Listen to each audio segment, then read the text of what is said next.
Would you still do it? 90% of startups fail. Still, every year, I see thousands of students at the University of Waterloo pursue entrepreneurship. Being able to deal with complexity, ambiguity, take calculated risks are all key differentiators for people who want to thrive in a challenging world. So the thing is about being uncomfortable, much like being here on stage today, feeling a little uncomfortable with the slides, is that not very many people like to be uncomfortable.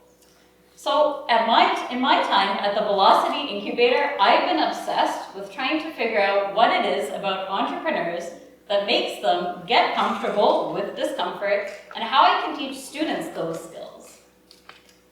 And so today, what I'm going to be sharing with you is a little bit more about how we can all lean into discomfort and find something that we can gain, because it actually goes beyond entrepreneurship.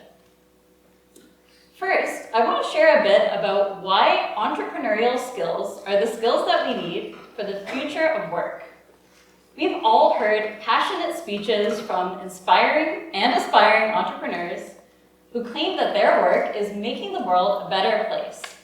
But why did entrepreneurship emerge as such a popular way to change the world? The demand for entrepreneurship education isn't a surprise when we look at the intersection of two trends: how the role of universities has changed and how the world of work has changed. Imagine you started school in the year 500 BCE. In ancient Greece, you would have attended a school centered around a lineage of thinkers, where you learned from an experienced teacher. Education was about obtaining the necessary skills to be a well-rounded member of society, and continued education was about generating new knowledge and discoveries. If instead you started school here in the 1950s, you would have been a part of a new experiment at the University of Waterloo. The university was pioneering a program called cooperative education. Pairing academic learning with real-world work experience was designed to give students both the hard and soft skills they need for the new world of work. And fast forward to today, and students' expectations for education are higher than ever. Now, people want work that, they're not only looking to have a job when they graduate, they want a job with purpose. They want to make a living and a difference. And when we kind of fast forward a little bit more into the 1980s, a pair of leadership researchers at the University of Southern California wanted to describe the circumstances that organizations were facing as they handled emerging opportunities and threats. They created an acronym to describe the 4 distinct ways that the world has become increasingly complex and challenging to deal with: volatile, uncertain, complex, and ambiguous. And for the entrepreneurs in the audience, that just sounds like a regular day at work. So back when I was a startup founder, I was immersed in the reality of delivering care for older adults in assisted living.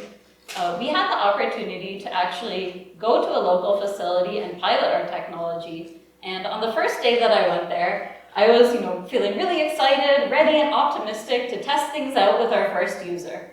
So I was a little bit surprised when I got to the facility. They let me in without a chaperone, and then, gave me a room number to go and find this resident. But I was even more surprised when I finally reached the room and I found our first technology user, and it turned out that it was 10 a.m. and she hadn't even been able to get up by herself to actually go down and get breakfast yet. Looking at that kind of complex, challenging environment that I was facing, I decided that day my only job was to make a new friend and take her to breakfast. So what we could see was that in this challenging environment, all of the stakeholders were struggling to provide the standard of care that they wanted to deliver. In one of the most meaningful places in our society where people can be doing work, caregiving for others, we still weren't able to overcome all these different challenges. And I also saw that for myself as an entrepreneur, and for many of the founders that I've met since then, that we're also trying to do meaningful work in an uncertain world. So I think we can see now that entrepreneurship education is actually in high demand because it's a convenient solution for both universities and students, actually. universities view entrepreneurship education as a solution to making students more career resilient in the face of an unknown future. And students view entrepreneurship as a way to take charge of their future and make meaning despite the uncertainty. And while both parties agree that entrepreneurship skills are clearly desirable, explaining how entrepreneurs are made is not necessarily easy. In popular culture, we're confronted with something called the myth of the founder.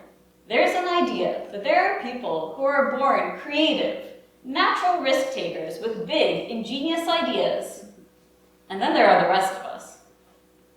But this viewpoint leaves us in a predicament if we expect everyone to be adaptable to survive in the changing world.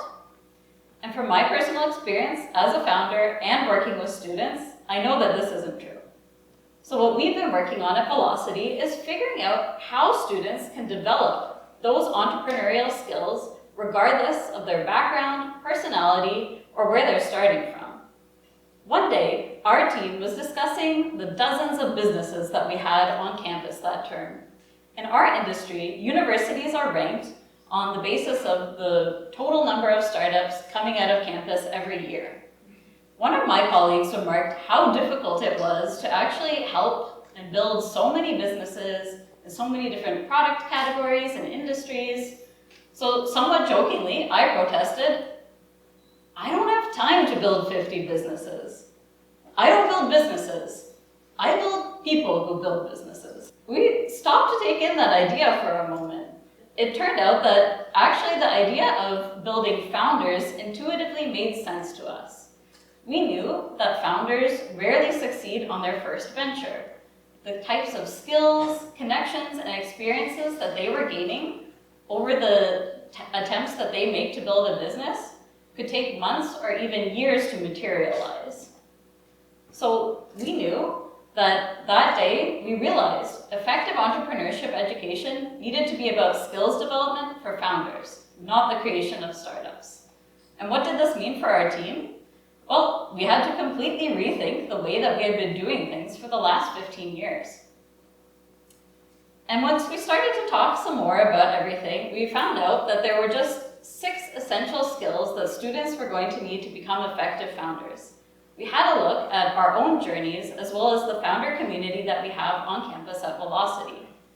And so one of the most meaningful parts of my job is actually getting to see how students develop and demonstrate these skills over time. For them, nothing is impossible. Can't get access to your customers in the logistics industry? Well, get a job working in the warehouse for 2 weeks. Sold 2,000 pounds worth of pre-orders for your product?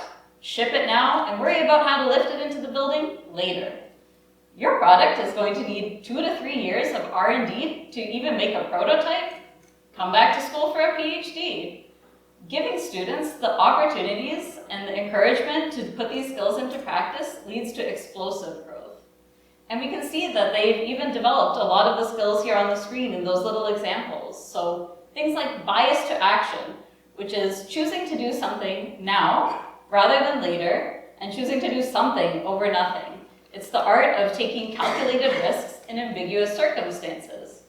The students also show a lot of resilience, which is the emotional and mental resource needed to overcome setbacks, overcome failure, and try again. And I would also say that they have a lot of ambition, which is not only when they think about how to do things bigger in terms of what they believe they could do for themselves, but even showing others that what they never thought was possible could really happen.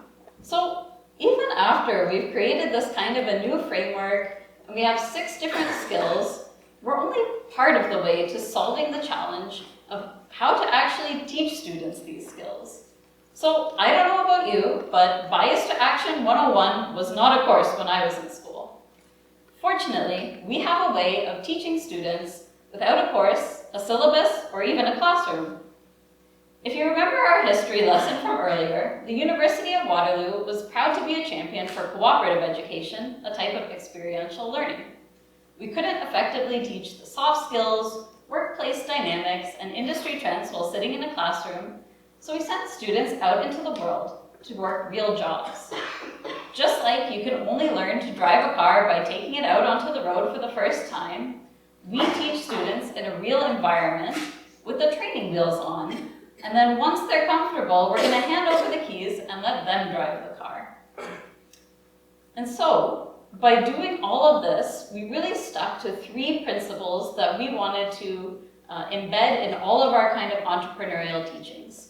The first one is that everything we do at Velocity is about taking students outside of their comfort zone. The students need to learn how to handle rejection, how to embrace discomfort, how to get over that fear of failure in order to try new things and succeed in the real world. We also remember that entrepreneurship educators' role is to build the founder skills, build up the students, not to create startups, although that is what we hope will eventually happen as an outcome. And lastly, one of the really big things that we do is we try to create a positive learning community where peers can learn from each other. Because we know that entrepreneurship can be a really lonely journey. So when we make sure that everybody is learning together, as we heard earlier, this really helps them when they want to stick with the journey for the long haul. And so today, I'd like to welcome you to Bias to Action 101. Today, we're actually going to put this skill into practice because we're also here today in a type of positive learning community. This one skill can help you overcome the initial barriers to getting started. So let's do this. Think of one thing that you've been meaning to do, something that's really important to you, but you just haven't done it yet. You feel that pang of anxiety? Oh, perfect. So what usually stops us from getting a task done? How would you describe this person? We might call this person a procrastinator. The traditional view of procrastination is that we fail to manage our time effectively. We put off a task until it was too late, or we filled our time with other tasks that weren't as important. We now know from research that procrastination is actually more related to managing our emotions than managing our time. If you think back to the problems that we had when we talked about the founder myth, we can also see that procrastinator is kind of a fixed label and it doesn't leave any room for growth or improvement. So we're going to instead think of procrastination as a behavior rather than procrastinator as an identity. So step 1 is going to be strike the word procrastinator from your vocabulary. Instead, you probably reprioritize the task, meaning something more important or urgent came up, or you just didn't have the resources to do it, or you avoided the task. You could have done it, but it was just so unpleasant. Our second step is going to be figuring out why you avoided the task. So you likely experienced one of 3 unpleasant emotions when you tried to do the task: fear, uncertainty, or inertia. Our brains give us a really hard time when we ask them to do things that are unusual, unpredictable, or simply different from what we're used to doing. So let's go back and think about your important task. Do you feel afraid, like a clenching feeling in your stomach? Do you feel uncertain, like your mind is going in circles, can't figure out where to start? Or do you feel inertial, like you just couldn't lift a finger? Ugh. So let's try and figure out which of these emotions apply to you, and we can try some different strategies to actually overcome them. Our first unpleasant emotion is fear. This might be a fear of failure or a fear of judgment. It can be uncomfortable to listen to that situation that our brain is imagining where things have gone wrong. But we can gain some perspective if we try to imagine this situation and guess, if this doesn't go the way that I wanted, will this matter in 10 minutes, 10 weeks, 10 years? Often, our situation isn't as dramatic as our brains make it out to be, but if it is important, then we also know it's worthwhile preparing for a good outcome. Our next unpleasant emotion is uncertainty. If you're feeling uncertain, you might have a genuine lack of clarity. Your brain keeps jumping from question to question, from detail to detail, and doesn't quite figure out where to start. The best way to deal with this is actually to get our ideas out of our brains and onto a piece of paper. So we can list out all of the questions, all of the worries, all of the concerns that we have, and for each one, we can note either our own best answer for this, or how or where we would get the answer to these questions. This simple step is usually enough to actually unblock us and get us started and find that first step. And finally, we have inertia. So you might think that inertia is just being lazy, but it's actually a real thing. It costs our brains energy to switch from one task to another, and again, even more energy to do something for the first time. So the best way to tackle inertia is to actually ask ourselves, what is the smallest, simplest, silliest first step that I could take for this process? So let's say that you've been procrastinating going for a walk. Maybe that step is just putting your shoes by the door, putting them on your feet, not even going anywhere. Just giving yourself that little less than 5-minute nudge to start the process is often all that you need to see if you're ready to continue and keep going. So these three emotions, fear, uncertainty, and inertia, can cause us so much turmoil and stop us from taking action on things that are really important to us. Think back to your important task, and I want to challenge you to overcome that inertia. So entrepreneurship education is about helping founders find more ease as they go through challenges, because entrepreneurs are actually people who put themselves in the way of discomfort every single day as they try to bring their ideas to life. And I want to leave you with one final thought. We know that entrepreneurs don't change the world alone. We can give founders the skills to overcome challenges, but that will only count if they can inspire other people to leave their comfort zones along with them. These skills aren't just for people hoping to build billion-dollar companies one day. They're the skills that make us more resilient and able to dream for a better future. Thank you.